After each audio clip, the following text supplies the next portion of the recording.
Napakaganda ng punto na itong si Congressman Abante. Totoo yon.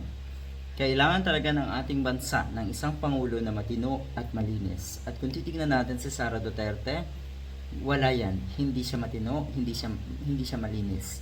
Kabaliktaran, luka-luka siya, baliw, at madumi.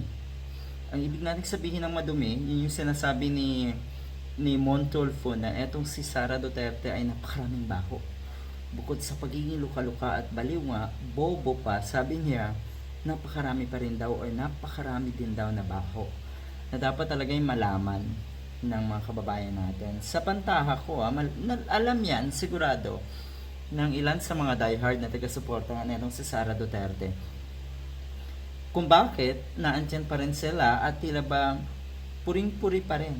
Nasanay na kasi sila. Baligtad na yung kaisipan na para sa kanila, yung kawalang hiyaan, kademonyohan, yun ang kahanga-hanga at ang nakakatakot para sa kanila, yung dapat ay maliitin, yung dapat ay, 'di ba, punahin ay yung mga gumagawa ng kabutihan, katulad ni Atty. Leni Robredo.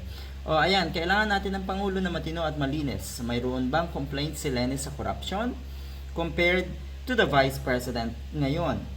Yun dapat na makita ang taong bayan. Hindi pinag-uusapan dito ang personality. Ang pinag-uusapan dito, kailangan natin ng Pangulo na matino at malinis.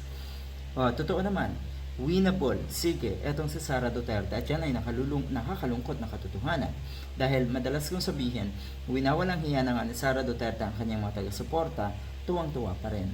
At sana hindi niyan dumami. Ako'y naniniwala na nababawasan kahit papano etong mga ulagang DDS na tinatawag. Bakit ikamo? Abay, masanay na kayo. Sana kahit papano makita nyo na sa mga susunod na pagkakataon, babalik sa ayos ang ating bansa. At hindi kayo makakabagay. Hindi nyo kayang makibagay sa maayos na komunidad, sa maayos na bansa, at sa mga tinong pamumuno. Hindi nyo kayang makibagay. Diba? Yan yung totoo. Totoo naman daw, winnable, etong si Sara Duterte. Pero hindi daw ibig sabihin yan ay unbeatable siya. Good luck.